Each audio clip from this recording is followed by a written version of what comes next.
Hello बच्चों, यहाँ पे आपका क्वेश्चन है। N isotope of potassium K40 has a half life of 1.4 into 10 raised to the power of 9 years and decays into argon 40 which is stable.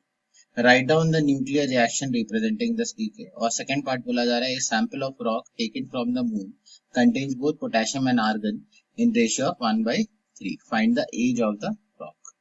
So यहाँ पे हमें जो है की कंसेप्ट देख लेते हैं। सो की कंसेप्ट पहला जो फर्स्ट पार्ट के लिए जो हम यूज करेंगे वो है आपका balancing of nuclear reactions.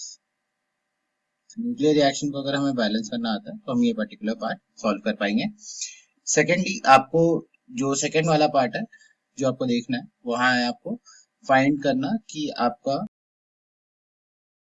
Radio active decays and it's relation with time and decay constant, या डीके कांस्टेंट को हम जो है लैम्डा से रिप्रेजेंट कर रहे हैं। तो यहाँ पे बात करते हैं हम रेडियो एक्टिव डीकेस की। जो यहाँ पे डीके हुआ है, यहाँ पे आपका रेशियो दिया हुआ है और आपको एज फाइंड आउट करना है उस पर्टिकुलर रॉक का। तो सबसे पहले हम बात करते हैं फर्स्ट पार्ट पे, जहाँ पे आपका निकालना है बैलेंसिंग ऑफ न्यूक्लियर रिएक्शन। सो यहाँ पे आपको जो है दो चीजें आपको ध्यान में रखनी होती है कि आपका जो टोटल जेड होगा या total atomic number of reactant will be equal to total atomic number जो Z आ जाएगा आपके प्रोडक्ट्स का।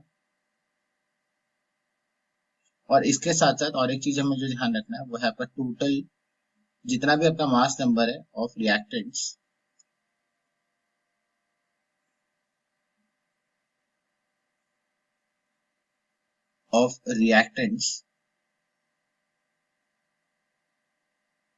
वो हो जाएगा आपके टोटल मास नंबर आपके प्रोडक्ट्स के। तो इस चीज को हमें यूज करके जो है सॉल्व आउट करना है, बैलेंस आउट करना है। सो यहाँ पे आपका अगर देखें तो फर्स्ट पार्ट में अगर हम डिस्कस करें तो यहाँ पे आपका दिया 40K19 और यहाँ पे आपका जो प्रोडक्ट जो फॉर्म हो रहा है वो आपका है 40AR18। सो यहाँ पे आप एक चीज नोटिस करोगे कि लेफ्ट हैंड साइड में यहाँ पे 19 है और यहाँ पे आपका 18 है। इसका मतलब यहाँ पे आपका कुछ ना कुछ आपका रिलीज आउट हुआ होगा, तो यहाँ पे आ जाएगा। इसके अलावा अगर आप दूसरी चीज देखोगे, यहाँ पे आपका जो है मास नंबर 40 है, यहाँ पे भी मास नंबर 40 है, तो यहाँ पे इसका टोटल मास आ जाएगा आपका 0। सो यहाँ पे आपका जो है बेसिकली एक प्रोटॉन कम हुआ है। सो यहाँ पे आपका जो डीके रहा होगा ये रहा होगा आपका बीटा प्लस डीके। यहाँ पे आपका जो है प्रोटॉन एक न्यूट्रॉन में जो है आपका कन्वर्ट हो गया और यहाँ पे आपका जो है एक पॉजिट्रॉन जो है आपका एमिट हुआ है, ये आपका है बीटा प्लस डीके। अब हम फर्दर मूव करते हैं। तो सेकेंड पार्ट के केस में हमें जो यहाँ पे फर्स्ट ऑर्डर रिएक्शन होता है तो उसी के जो है इक्वेशन हमें यूज करना है। यहाँ पे आप देखोगे तो आपका जो है हाफ लाइफ दिया हुआ। सो हमें सबसे पहले डी के कांस्टेंट निकालना है। So decay constant lambda will be equal to ln2 divided by T half के बराबर होगा। और यहाँ पे अगर हम सब्स्टिट्यूट करें तो ये आ जाएगा ln2 divided by half life. यहाँ देख लेते हैं, ये दिया 1.4 into 10 raised to the power of 9 years के बराबर। तो ये आ जाएगा आपका लैम्डा। अब हम बात करते हैं टाइम टी, जो एज ऑफ रॉक निकालना है उसको हम टी से रिप्रेजेंट कर रहे हैं और ये हो जाता है आपकी equal 1 divided by lambda multiplied by ln A naught divided by A T. मतलब इनिशियली कितना कॉन्सेंट्रेशन था या नंबर ऑफ पार्टिकल्स से divided by N T equal to T पे आपका कितना presently total number of particles कह लीजिए या फिर कॉन्सेंट्रेशन, ये देखना है। सो यहाँ पे एक और चीज इंटरेस्टिंगली जो आपको नोट करनी पड़ेगी, यहाँ पे आपको जो है रेशियो दिया हुआ है, वो भी किसका रेशियो दिया है, पोटेशियम और आर्गन का।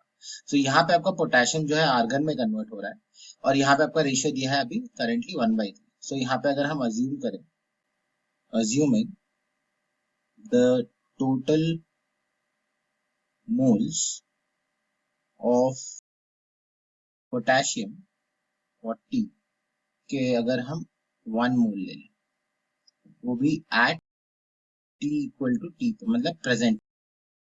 सो अगर हम यहाँ 1 मोल लेते हैं तो यहाँ से हम लोग जो है ये कह सकते हैं कि number of moles of AR40 ये हम निकाल सकते हैं। ये हो जाएगा आपका 1/3 मोल के बराबर। अब यहाँ पे ये रिलेशन कैसा है वो देखते हैं। तो यहाँ पे आपका जो है गिवन इंफॉर्मेशन है कि number of moles of AR40 divided by number of moles of potassium 40, ये आपका दिया था 1/3 के बराबर। हमने यहाँ पे इसी को जो है 1 मोल मान लिया, तो आपका यहाँ से number of moles of argon 40 आ गया 1/3 मोल्स के बराबर। अब हमें यहाँ पे एक और चीज देखनी है कि यहाँ पे इस पर्टिकुलर रिएक्शन में आपका जो भी ये एक्स फॉर्म हुआ है, एक्स मोल्स फॉर्म हुआ है, वो कहाँ से आया होगा, वो इसी के एक्स मोल्स फॉर्म हुआ होगा। सो इसका मतलब कि number of K40 moles at T equal to 0 पे देखें तो ये क्या होगा, नंबर ऑफ मोल्स ऑफ जो आर्गन 40 के आए हैं, राइट, इस पर्टिकुलर सोर्स से आए हैं, प्लस आपका जो number of moles of K40 जो ऑलरेडी बचा हुआ है time T equal to T पे प्रेजेंटली। सो ये आपका हो जाएगा 1/3 plus 1 that is equal to आपका 4/3 मोल्स के बराबर। अब हम जो है इस पर्टिकुलर रिएक्शन में सब्स्टिट्यूट करते हैं वैल्यूज, अब टी निकालते हैं। So t will be equal to 1 divided by ln2 divided by आपका यहाँ पे आया था 1.4 इंटू 10⁻⁹